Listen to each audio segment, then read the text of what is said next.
So Susie, what are the signs that families sometimes miss when mom or dad could really start using a little bit of help at home? People are missing appointments.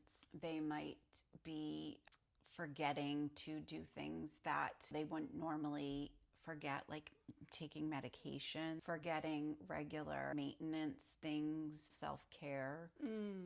I'm here today with Susie Ginsburg, and she is the owner and executive director of the Mystic Valley Seniors Helping Seniors. She covers the area of Andover all the way down to Medford, Somerville area. So I have my master's in social work. I have been a social worker my whole career.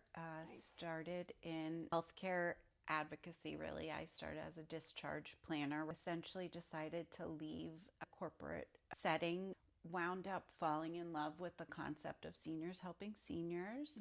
Founded by a woman named Karen Yoakum, who actually had her own experience with a surgery and had a young caregiver and didn't have a great experience. She then had an older caregiver who she became really great friends with. So she opened an agency and happened to be married to somebody in franchising, and sort of the rest is history.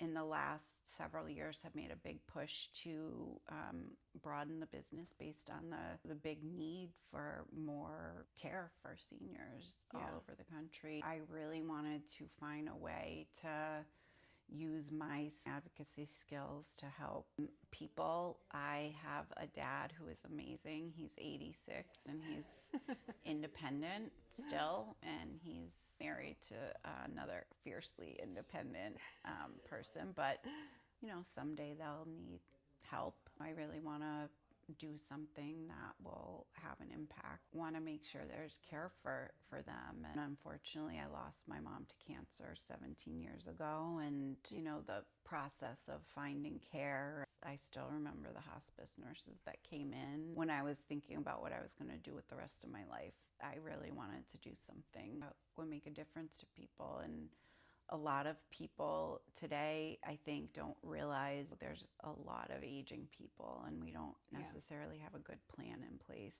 of how to handle that. I'm excited to be doing this, and it's a great organization. It's a way to help not only the seniors that were going into their homes, but also the seniors that we employ. Yeah, I think it's a brilliant model. A lot of the models that help seniors, like the minimum time frame in a day that they'll allow is like 4 hours. Right. And some people can't afford or they don't need 4 hours. Right. And you're different than that. Yeah. When I was building out our model, I was very mindful about, first of all, that a lot of people don't have as much in terms of resources. Yeah. I did a 2-hour minimum. Yeah. With that in mind, some people might not have the resources, but also that sometimes, especially where there's memory care issues, sometimes people don't have the ability to do more than 2 hours. Good point. And with respite care, sometimes families just need a short break. So we did that 2-hour minimum to give families what they need. Yeah. Because that's, you know, that's really why we're here. So. Because I think about my own sister who cares for my father who has dementia out of the state, and how helpful it would be. She doesn't need 4 hours. She doesn't need somebody in her house for 4 hours, but 2 hours is just, that's more manageable and would be such a help to her. Right. So I love that you do that. Yeah. And then as far as the people who work for you, they don't have to be 40 hours a week. They don't have to be 20 hours a week. Yep. Because sometimes people don't want to work that much, but a little bit of extra income and giving back is really helpful. So what's the minimum for people working for you? So what we ask is that people are able to commit to at least 6 hours. We feel like is reasonable. We know we put a lot into finding people and training them. So we do ask that they're willing to commit to that. Yeah. That gives people a lot of flexibility. A lot of our people are very active in their own lives still. You know, they're out and about doing lots of things, and it allows them to give to their clients that they see and also continue to live their active lifestyles. And some of them want to do a lot more than that, but it does allow for flexibility for our caregivers. It allows them to give so much to their clients. It's a nice way to balance giving and receiving. So Susie, what are the signs that families sometimes miss when mom or dad could really start using a little bit of help at home? People are missing appointments. They might be forgetting to do things that they wouldn't normally forget, like taking medication, forgetting regular maintenance things. Self-care is a big thing that starts to get neglected. They might confuse people's names. Word confusion is something that happens regularly. Like dates can get confused as things progress, putting things in the oven and that don't belong. Like safety. We have like definitely safety concerns. The triggers are missing things and confusion about things that I think are easily hidden at first and start to become more. Everybody forgets names sometimes or forgets dates, but it's this sort of thing that it starts to become harder to hide. Yeah. I think families people want to deny it because they don't want it to be true. Yeah. We have to gently help. Maybe we can't deny it. I'm a huge supporter of the Alzheimer's Association. They have some amazing resources, are incredibly helpful. When a family gets to that point, or when a few families get to that point where they start to have these kinds of concerns, do you have any suggestions or tips on how you bring up the topic or who you get involved to help bring up the topic? So it's very important to openly talk about these things, and I think it's always scary to talk about them, but it's better to talk about them openly. Yeah. We work with some amazing aging life care managers and organizations, both for people with memory challenges, just that little bit of respite care and taking some of the pressure off families, because when you're responsible for someone's care all the time, it's a lot. Yeah. There's often a lot of guilt and shame involved, so I would say not to feel badly to ask for help. The nice thing about seniors helping seniors, they're more receptive when it's somebody that's a peer. Yeah. Because it's somebody that can relate a little bit. There's a little bit more of a reciprocal kind of relationship because they feel like, oh, okay, I think this person can understand what I'm feeling. Right. So tell us a little bit about how in-home care gets paid for. I think some people maybe incorrectly think it might get covered under Medicare, but that's not necessarily the case. Can you tell us a little bit about how families are paying for in-home care? Non-medical home care is unfortunately not covered. We could perhaps be covered by long-term care, and I'm happy to use my case management background to try and help with that. Nice. Your caregivers are seniors themselves, so how does that potentially change how you match them to your clients and how it plays out and what it looks like? Yeah. So our caregivers, they've lived whole lives themselves, which is really exciting and helpful. They really have come to us because of their life experiences. Yeah. But a large percentage of them, I would say, come to us because they've had experiences with somebody with Alzheimer's or dementia, and they want to give back.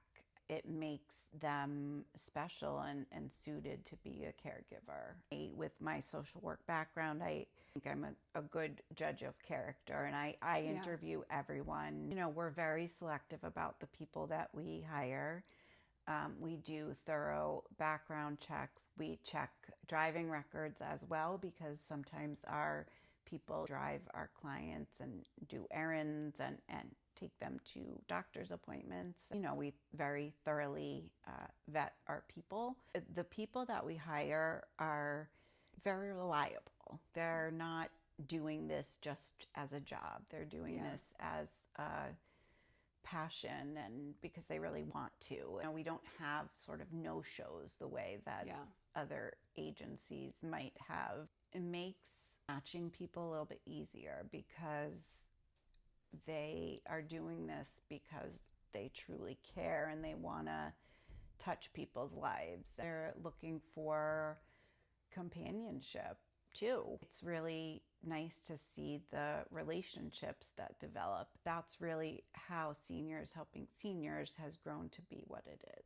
So what about helping family caregivers? The mom that's juggling her parent care with her children and is feeling a little burned out. They need an afternoon, they need a weekend, they need to take their family on vacation. We would get to know the family, get to know our client and kind of see what the personality is. Some people like more boisterous people or more quiet people. I always recommend if a family is going away that I really want to make sure that we have lead time before they go away so that we can get to know the client before they leave. We can do anywhere from 2-hour visits to 12-hour visits. Some of our caregivers are a little bit younger at 45. So,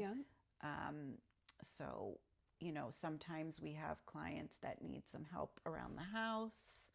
So we make sure that we have the seniors that are a little bit mature. We say they've lived harder lives, or everyone's a little bit different. But we do like to have some people like that can help around the house and sometimes yard work. So now we have some male caregivers, which has been a big thing that we didn't have at first. So that's really nice. Nice. We have had families that go away and they just want somebody to check in for more like 3 shorter visits a day. It just depends what a family wants. Yeah, that makes sense. So, are there any other activities or services that your providers give to your clients? We can help with meal preparation. Ooh. If there are pets in the home, we can help with some pet care, like walking dogs, light housework, cleaning, dusting, laundry. We can help with, laundry, that's a big one. Or changing a light bulb, or, as long as our caregivers are feeling safe and able to do that. We can always talk about that sort of thing ahead of time and make sure we have the appropriate caregiver to do that. Yeah. Help with doctor's appointments. And I always tell my caregiver to discuss, if our clients want them to go into the appointment with them, if they want them to take notes, or if they prefer privacy, they can wait in the waiting room. Nice. So that's completely up to them. Can take them to all kinds of events or go with them to, they love to do museums or all kinds of farmers markets. So socialization is so important, and that's something that is very, very missed for a lot of people that are lonely. So we definitely encourage that. Medication reminders. So that is when we talk about, we're non-medical, but that is sort of, I always say that's the most medical thing we can do is remind people to take their medicine, but that is a very important thing. I should say that we use a platform called WellSky, and it does allow us to communicate with families. So our caregivers put notes in at the end of a session, and then whoever is designated to receive those notes can see the notes at the end of a session. Okay, nice. So it's really nice for out-of-state family members. They can get updates. So that way, if a family member is far away, they can see, Mom had a nice outing to lunch today and is doing great. That's a really nice way to communicate and get updates. We can even do pictures through that platform. That's nice. That's a huge advantage. And I'm always accessible as well.